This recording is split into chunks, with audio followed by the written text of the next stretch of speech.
मित्रांनो, हुकुमाची राणी मालिकेचा आजचा संपूर्ण भाग काय झालाय चला पाहूयात। सुरुवातीलाच मालतीला कॉफी लागत असते।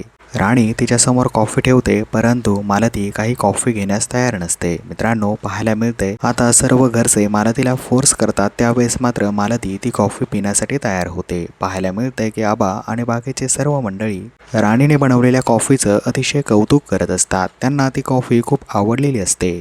मित्रांनो, अजित देखील बोलत असतो की वहिनी, वाह, काय कॉफी बनवली आहे तुम्ही। या सर्व कौतुकीमुळे राणी मात्र अतिशय खुश झालेली असते। मित्रांनो, आबा बोलत असतात की कॉफी प्यायची तर फक्त न फक्त राणीच्याच हातची। मित्रांनो, खरं तर कॉफी मालतीलाही खूप आवडलेली असते। मालती विचार करत असते, राणीने मला काल पाडलं, परंतु आज तिने मला छान कॉफी देऊन माझं मन मनवलं आहे। मित्रांनो, ह्या गोष्टी ती मनाशीच बोलत असते। तर राणी बोलत असते की मालती मॅडम, जाऊ द्या ना, मला माफ करा ना, काल मी चुकून सर्व केलं। तर मालतीने आता या सर्व गोष्टींसाठी राणीकडे वेळ मागितलेला असतो।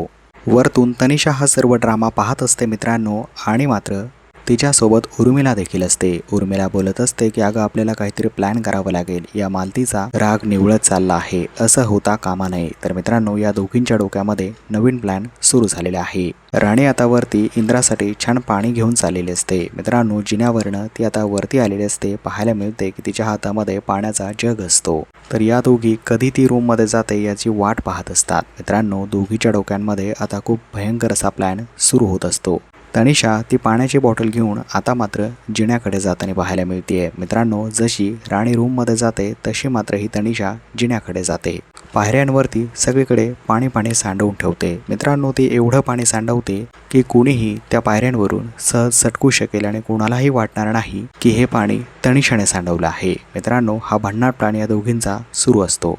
तर आता उर्मिलाची ॲक्टिंग सुरू होणार असते। अर्थात उर्मिला या सर्व गोष्टींसाठी माहिरच असते। मित्रांनो, पाहायला मिळते की उर्मिला आता चक्क खाली हॉलमध्ये जाते आणि जिन्यासमोरून घसरल्याचं नाटक सुरू करते। पाहायला मिळते मोठमोठ्याने ओरडण्यासाठी ती आता सुरुवात करत असते। तिथे एक कुंडीमध्ये झाड ठेवलेलं असतं, ते देखील तिने पाडलेलं असतं। इतक्या मोठ्याने ती ओरडत असते की अक्षरशः सर्वजण तिकडे येणार असतात। सर्वात प्रथम तिकडे तनिषा येऊन पोहोचलेली असते। तनिषा बोलते की अगं, अजून मोठ्याने ओरड।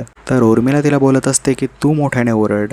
तर तनिषा आता सगळ्यांना जाग करत असते आणि बोलवत असते, या इकडे काय झालंय पहा। मालती आंटी, रत्नाई आणि सर्वांना ती आवाज देत असते। मित्रांनो, पाहायला मिळते की सर्वजण आता दुपारच्या वेळी निवांत झोपलेले असतात। तेवढ्यात आता सगळेजण खाली येतात। खाली आलेल्या पाहतात तर काय, चक्क उर्मिला खाली पोटावरती पडलेली आहे। सर्वांना अतिशय मोठा धक्काच बसतो। त्यांना खूप मोठं टेन्शन येतं। उर्मिलाच्या बाळाला अतिशय इजा झालेली काय, असं मात्र आता मालतीला वाटत असतं। मालती बोलत असते की कशी पडलेस तू, काय झालं तिकडे।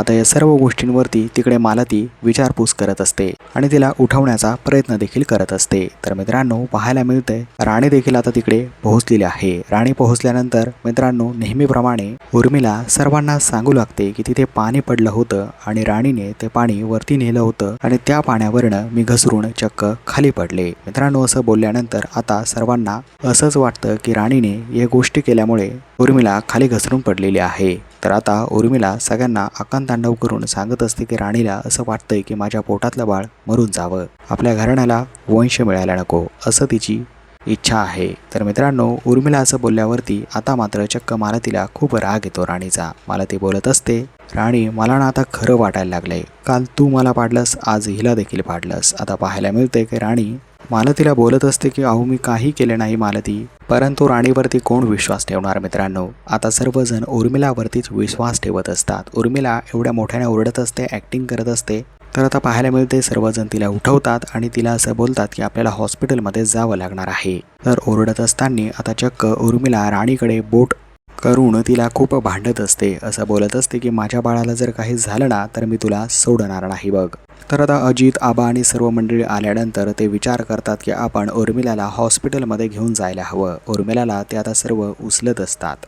सर्व बायका, महिला घरातल्या आता मात्र उर्मिलाला आधार देण्याचा प्रयत्न करत असतात। तर पाहायला मिळते की उर्मिला आता काही जास्तच नाटक करत असते, जेणेकरून सर्वांना असं वाटलं पाहिजे की तिला खूप लागलं आहे आणि तिला मार लागल्यामुळे तिला त्रास होत आहे। तर पाहायला मिळते मित्रांनो, उर्मिला फायनली उभी राहते आणि सर्व बायका मिळून तिला आता बाहेर घेऊन जात असतात। आता मात्र तिला हॉस्पिटलमध्ये नेण्याची सर्व तयारी झालेली असते. हॉस्पिटलमध्ये पोहोचतात मित्रांनो, तिला स्ट्रेचरवरती ठेवलं आहे आणि आतमध्ये हॉस्पिटलमध्ये घेऊन गेलेले आहे. मित्रांनो, त्याच हॉस्पिटलमध्ये तिला आणलं आहे ज्या हॉस्पिटलमध्ये तनिषाची चांगलीच ओळख असते. आपल्याला माहीत आहे की मागील एपिसोडमध्ये डॉक्टरांनी तिच्या खोट्या टेस्टमध्ये कशी साथ दिली होती तशीच साथ आता उर्मिलाच्या वेळेस आता ते डॉक्टर देणार असतात. तर मित्रांनो, पाहायला मिळते की तिला आतमध्ये घेऊन गेल्यानंतर सर्वजण खूपच टेन्शनमध्ये आलेले असतात. रत्नाई मात्र देवांकडे प्रार्थना करत असतात. रत्नाई बोलत असतात की माझ्या सुनेला आणि बाळाला वाचव देवा. तर राणी मात्र स्वतःला अतिशय गिल्टी फील करवत असते. पाहायला मिळते की आता नर्सना तनिषा विचारत असते की काय झाले आतमध्ये. नर्स सांगत असतात की बाळाचा जीव आणि आईचा जीव खूप धोक्यात आहे. अत्यंत जबरदस्त वातावरण आहे आतमध्ये. काय होईल काही सांगता येत नाही. असं बोलल्यानंतर मित्रांनो, मालतीचा पहारा पूर्णपणे जडलेला असतो. मालती बोलत असते या राणीमुळे ना आपल्या घराचं पूर्णपणे वाटोळच होणार आहे बघा.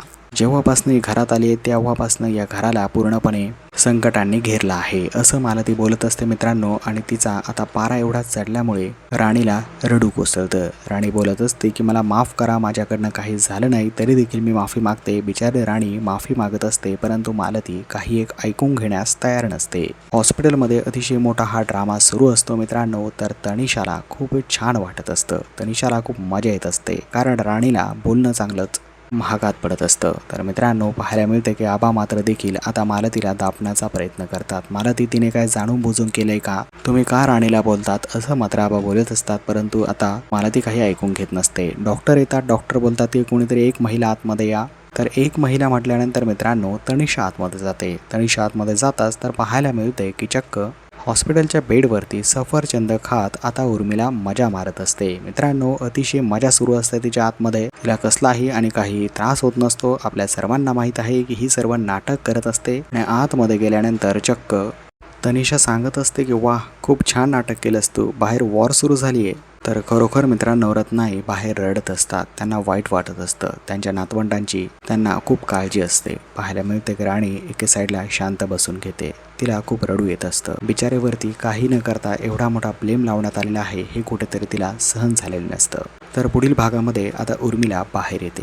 बाहेर येताच मित्रांनो, ती राणीला खूप काही बोलू लागते. असं बोलते की आता ही राणी घरात असेल तर मी मात्र काही त्या घरात येणार नाही. सर्व घरच्यांना अतिशय मोठी ताकीद आता मात्र इकडे उर्मिलाने दिलेली असते. मित्रांनो, असं बोलल्यानंतर आता राणीला खूप म्हणजे खूप मोठा धक्का बसतो. तर राणी विचार करते की आपल्याला मात्र आता हे घर सोडून जावंच लागणार आहे, नाहीतर उर्मिला वहिनी आणि त्यांच्या बाळाला काहीतरी इजा होईल. तर मित्रांनो, बिचारी राणी आता चक्क घर सोडून जाताना पाहायला मिळणार आहे.